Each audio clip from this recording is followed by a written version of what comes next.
This video and podcast are for informational and educational purposes only and do not constitute medical advice. Welcome to The Explainer. Today, we're diving into a compound that's got the biohacking world buzzing. You hear it whispered about as this miracle healer for injuries that just won't quit. It's called BPC-157, and we're going to break down what it is and, why it's so incredibly controversial. So, is it really a miracle healer, or is it just hype? What does the actual science have to say about it? Well, that's what we're here to figure out. Let's get into it. I mean, you hear stories like this from huge names like Joe Rogan, and it's no wonder there's been this massive explosion of interest. So today, we're going to look at both sides, the absolutely incredible promise and the pretty stark reality of BPC-157. Okay, so let's start with the good stuff. The promise. What is it about this peptide that has people so incredibly excited? Well, proponents will tell you it's the go-to for just about everything. We're talking about a tweaked knee from the gym all the way to recovering from major surgery. Some people even call it a forever peptide, something that just makes life better. It's a pretty wild list of claims. So what is this stuff exactly? Well, BPC stands for Body Protection Compound. And what's really fascinating is that this synthetic peptide, it's actually based on a protein our own bodies make in our stomachs, one that's thought to be super important for protecting our gut. Okay, now for the big question. How is it supposed to work its magic? And I have to put a huge asterisk here. Pretty much everything we're about to talk about comes from studies on animals or in a petri dish, not on people.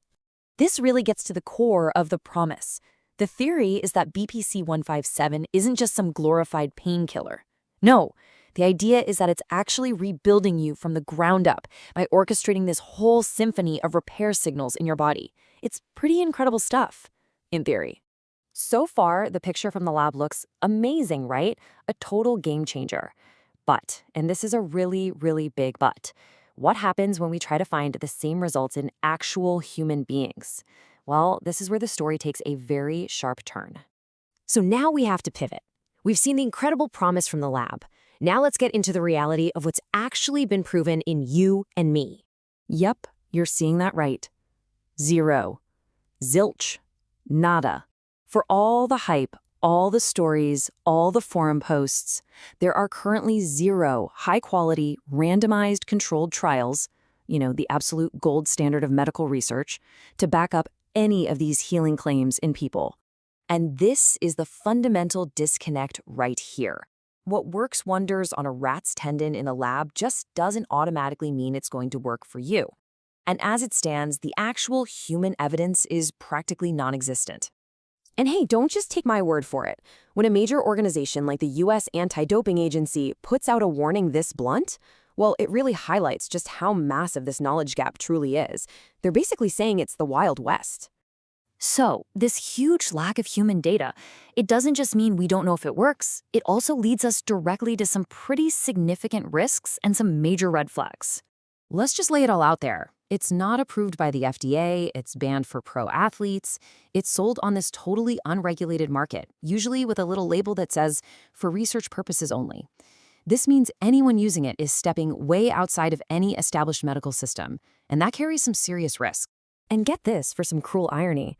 One of the biggest dangers of buying from these shady online sources is contamination with something called LPS.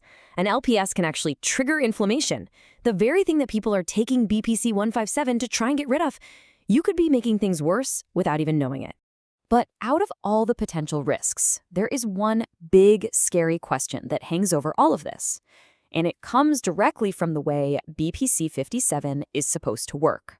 This is the central conflict. And honestly, there's no answer. On one side, you have proponents who say it could actually be anti-cancer.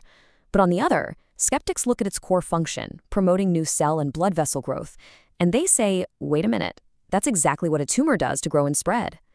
Is this stuff a biological upgrade, or could it be pouring gasoline on a fire? We just don't have the long-term data. So, after weighing all the incredible promise against the very sobering reality, what's the big takeaway here? Where does all of this leave us? I think this table really says it all. The promise, based on animal studies, is incredible. Rapid healing, tissue growth.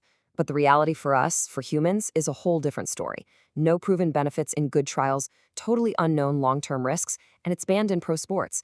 It's a compound of complete contradictions. And really, the story of BPC-157 pushes us right up against this fundamental question for our time. In our desire to heal and optimize ourselves, how far are we willing to go? Where do we draw that line between pioneering self-experimentation and just waiting for the hard scientific proof?